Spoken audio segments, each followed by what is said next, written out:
Oke kak, mungkin bisa kenalan dulu kak? Ya, Adrian. Rama. Oke, kampus mana? Dari Sticky kak? Sticky. Iya. Ini langsung aja ya kak? Boleh. Pertanyaan pertama tuh Fiori, mengenai Fiori ini apa sih kak, bergerak di bidang apa? Sebenarnya Fiori ini brand apa ya, yang fokusnya tuh untuk wanita sebenarnya sih. Jadi dia tuh untuk kecantikan, untuk kesehatan juga. Sekarang kita udah masuknya ke health and care juga. Jadi kita itu produksi pakaian dalam wanita. Jadi kan karena di Bali kan mungkin sering ada orang pakai kebaya pasti pakai longsorso segala macam kan. Nah itu gimana kita memberikan dia tuh kenyamanan. Terus juga kita ada teknologinya tuh seperti ada germaniumnya, lalu ada batu-batu khusus yang untuk melancarkan peredaran darah. Jadi sehingga ketika si konsumen itu memakai produk kita, misalnya pada saat mereka jalan, kan kalau sembarang mereka mungkin jalan ya, itu mereka tuh mereka nggak panas, nggak gerah, dan juga tetap tertopang lah, tulangnya teropang. Sebenarnya sih itu sih. Oh gitu. Mungkin berarti untuk bergerak di bidang kayak desainer baju gitu ya? Gitu ya? Masuk juga, kita juga mendesain bagaimana produk itu tuh supaya dia tuh ergonomis gitu, dipakainya juga ergonomis tapi juga estetis dalam satu kesatuan gitu jadi ya. Jadi enak dilihat juga, nyaman dipakai juga. Mungkin boleh tanya sedikit tentang awalnya dibentuk Fiori ini kan? Awalnya dibentuk Fiori itu sebenarnya tuh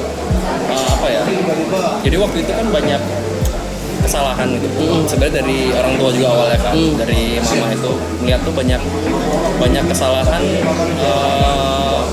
wanita-wanita khususnya. Itu dia tuh asal pakai daleman doang gitu, tapi dia nggak aware atau kesehatannya. Sedangkan ada banyak kan seperti contohnya kayak solutusnya kayak kanker serviks segala macamnya. Kita tuh membuat pertama kali itu teknologi yang kita ciptakan itu adalah antibakteri. Padahal itu antibakteri ya. Jadi supaya tetap daerah intim itu tetap bersih juga kan. Terus pokoknya dalamannya itu melindungi lah, dia melindungi juga. Kalau boleh tahu filosofi dari nama Fiori sendiri itu gimana? Filosofi. Fiori itu sebenarnya tuh dari bahasa Prancis sebenarnya itu ya. Sebenarnya dari bahasa Prancis. Jadi awal tuh toko saya itu namanya tuh Amor Fiori kan. Itu dari bahasa Prancis ya, artinya itu ya kecantikan. Dengan kecantikan itu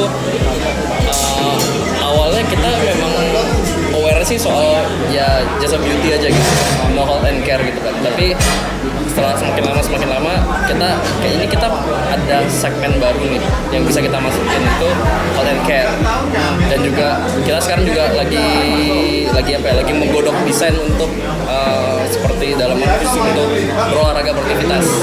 Apalagi sekarang kan lagi musimnya lari ya. Nah, jadi kita lagi mencoba nih. Kita lagi prototype beberapa desain yang kita coba buat. Berarti tadi kan kakak yang bilang tuh ada kebaya gitu ya? Iya. Untuk kebaya itu mengarah ke budaya Bali sendiri atau ada budaya tambahan dari lain? Kalau yang benar-benar ada beberapa yang desain yang memang saya buat, ada beberapa juga yang memang tuh hasilnya third party lah yang membantu kita gitu loh. Tapi kalau yang memang kayak beberapa model seperti kita tuh, jadi kalau misal di lingerie itu kan di outdoor itu biasanya kayak ada ornamen di sini ya biasanya. Nah itu saya pakai sih namanya, saya ada beberapa tuh pakai ornamen Bali, beberapa tuh pakai, kalau mungkin tahu tuh batuan timun. Saya pakai itu, cuman saya sederhanakan lah seperti itu. Berarti udah agak lebih modern. Iya, terus modern supaya kena ke zaman sekarang juga, tapi tetap nggak melupakan culture-nya Bali seperti itu. Mungkin untuk pendekatan ada di sosial media gitu? Sosial media ada. Kita juga bekerjasama beberapa influencer Bali juga ya. Mereka juga ada yang di luar ibu kota juga ada.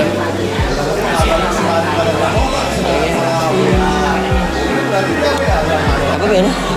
Kata aja kan ya. Apa Ben?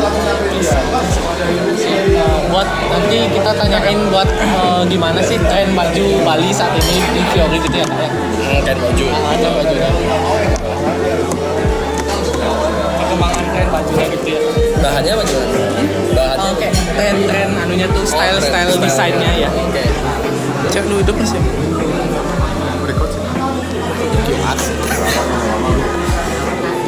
Agak gitu. Nyantai ya. Keren ya. Jadi Minum dulu. ya Asal tuh aku pengen ngerokok tuh sebenarnya. Juren. Ada coba berjalan doang. berarti banyak menggabungkan unsur lokal sama modern berarti ya Kak? Iya, kita supaya targetnya kita kan juga kebanyakan menurut saya kan global ya. Iya. Segmentasi marketnya tuh cukup luas gitu. Jadi kalau misalnya saya terlalu modern mungkin nggak kena di apa ya istilahnya di segmentasi orang-orang yang mungkin 40 ke atas dan yang udah berkeluarga ya mungkin nggak masuk lah segmentasi yang sana. Jadi gimana saya fusion itu supaya bagus dengan pilihan warnanya juga ya pilihan warna yang menarik gitu. Umum lah. Sama kan di Bali ini kan banyak lah style-style kebaya gitu nggak? Jenis-jenisnya tuh ada yang tangan pendek, ada yang apa di lengannya tuh. Ya, ada ininya, ada kayak rubahnya gitu. Iya. Ya. Itu berarti masuk ke style kakak juga atau gimana? Sebenarnya kalau kebaya tuh itu gabungan ya sebenarnya kalau itu. Jadi masuk sih sebenarnya masuk. Jadi kita tuh berpikirnya gini. Jadi ketika tren kebaya itu keluar switch ganti nih tren kebaya. Yang dulu tuh misalnya tuh kebaya itu kan dulu tuh kan sempet V-neck ya, Iya. kayak V-neck gitu. Nah kita gimana caranya bikin long torso itu supaya juga seamless sama bentuk V-neck itu. Nah sekarang ini kan udah polanya tuh kayak abstrak sekarang dia tuh udah pakai ornamen langsung kan. Jadi dada itu pakai ornamen. Nah, gimana caranya kita tuh supaya ketika di layer dengan long torso itu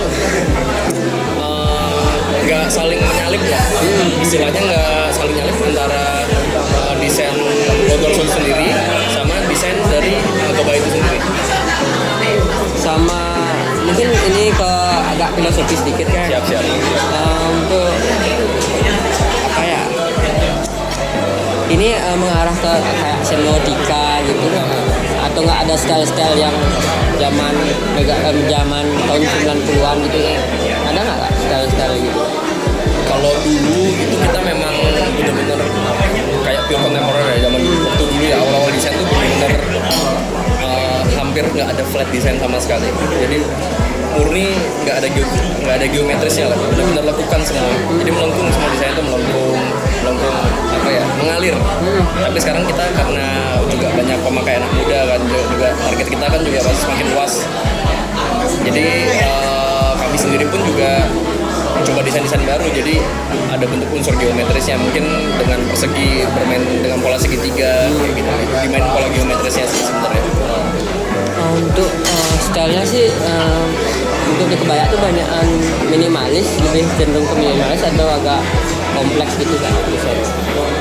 Kita sebenarnya ada dua-duanya sih ada sebenarnya, cuman kalau sekarangnya lagi laku sekarang yang minimalis ya, lagi karena mungkin lebih classy. Terus kalau misalnya ditabrak dengan aksesoris mungkin si pemakai itu memakai gelang atau memakai jam tangan, memakai kalung, jadi nggak saling bertumpuk lah, jadi enak dilihat. Secara nilai estetisnya sih lebih enak dilihat seperti itu. Kalau di promosi media sosialnya tuh gimana sih? Kalau promosi media sosial kita KOL, jadi kita pakai orang lain juga. Kita juga ada boosting juga mungkin di sosial media lewati Meta Ads, Facebook Ads, terus Google juga. Dan kita lagi galakin tuh Google Review sebenarnya sih. Jadi kita ngincer SEO-nya kita lah. Gitu sebenarnya sih kayak gitu sih. Lagi ngincer di situ ya, lagi kuatin. Filosofi itu dari gini ya, berarti ya Prancis ya tadi namanya. Ya, kalau namanya. Logonya juga. Gue mau tanya. Logo, oh iya, konsep logonya tuh kayak gimana?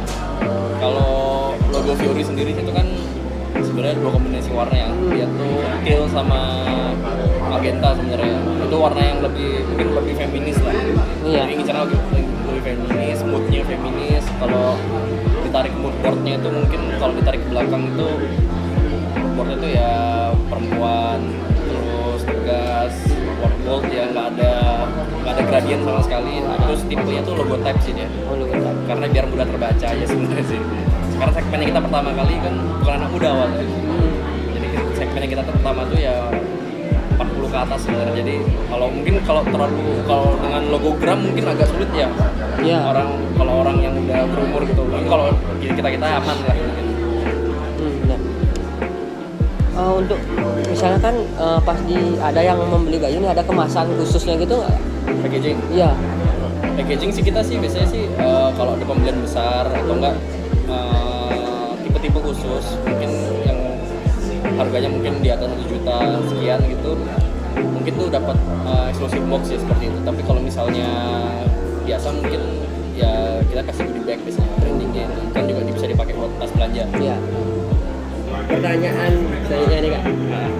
Bagaimana pendekatan ekonomi mempengaruhi pemilihan material pada desain di Fiori sini? Coba lo yang pertanyaan. Ekonomi yang mempengaruhi pemilihan material dalam desain. Ekonomi mulai ya. Karena kan ujung-ujungnya kan it's all about business ya. Yeah. Ujungnya kan bisnis ya. Lagi-lagi kan uang adalah segalanya. Yeah. Jadi kita tuh kasih yang terbaik tetap. Tapi terbaiknya tuh di garis bawah ya. Terbaiknya itu untuk segmentasi range harga berapa gitu. Jadi ada material khusus, memang material tertentu yang kita pilih. Mungkin yang paling mahal yang kita pakai sekarang tuh mungkin satin sutra tuh termasuk mahal gitu. Mungkin ada beberapa yang lebih dari itu, cuman untuk segmentasi Bali itu menurut kami itu cukup dengan harga di atas 1 juta, di bawah 2 juta masih cukup lah. Menurut saya masih cukup gitu. Dan produksinya juga nggak banyak kan itu kan. Tujuannya sebenarnya sih ya lagi-lagi kita kasih yang terbaik dengan bahan yang premium terbaik ya. Dengan grade bahan kain terbaik juga kita kasih yang terbaik pokoknya. Memang agak sedikit pricey kalau misalnya head to head dengan saingannya ya, agak sedikit pricey memang harga Fiori itu. Cuman kita tuh kan apalagi kan ini masalahnya nempel di kulit kan. Iya.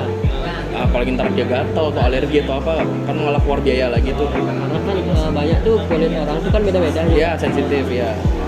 Ini kita juga lagi pengen ngurus sebenarnya sih, saya pengen coba tuh dermatologic test. Iya. Kain yang kita pakai tuh saya pengen dermatologic test. Maksudnya ini kan kalau misalnya dia bisa lolos itu kan bisa dinilai branding juga tuh. Iya. Misalnya ntar saya tulis misalnya Fiori dengan bahan gini ABC terus dermatologic tesnya udah proof gitu. Jadi nilai jualnya tuh bertambah gitu value-nya. Dan dari sisi ekonomi ya dengan bahan seperti itu kita bisa pricingnya tuh middle up sebenarnya sih, dibilangnya middle up lah ya, dan supaya nggak terlalu mahal juga kan gitu. Walaupun kita ada beberapa pilihan yang memang under 500 pun ada, under 500 ribu pun juga ada pricingnya gitu. Cuman ya nggak ada teknologi apa gitu, cuman kain yang nyaman aja gitu sih. Berarti untuk under 500 ribu itu berarti beda dengan estetikanya gitu. Untuk inovasinya itu sama nggak sama yang beda. Biasanya kalau untuk yang under 500 ribu itu istilahnya itu kita nggak pakai desainer sebenarnya. Jadi apa yang market butuhkan ya itu kita buatin. Kita kan udah survei misalnya ada yang kita kan juga lempar ke beberapa toko yang ada di Bali ya, toko retail di Bali. Bahkan kita udah ada di Lombok, di Sulawesi juga ada kan. Ya apa kita dapat feedback apa misalnya kayak ini coba dong bikin misalnya bahannya yang sebelah sini itu bentuknya seperti apa atau enggak polanya dibuat kayak gimana ya kita terima masukan itu ya kita buat. Jadi ada beberapa memang partnya itu memang ada desain yang benar-benar apa ya idealisme keluar di situ. Ada yang memang tuh ya udah nih ya udah buat market aja, market maunya apa ya itu buat kebutuhan pasar ini. Ya sebenarnya kalau dihitung profitnya yang pasti yang kebutuhan pasar tuh profitnya lebih gede. Cuman ada ya namanya orang background desain tuh pasti ada project idealis pasti. Ada project idealis pasti. Mungkin terima kasih Kak atas jawabannya. Bisa kita lanjutkan di pertemuan selanjutnya. Di episode selanjutnya. Iya. Ya sih Kak. Ya, thank you ya.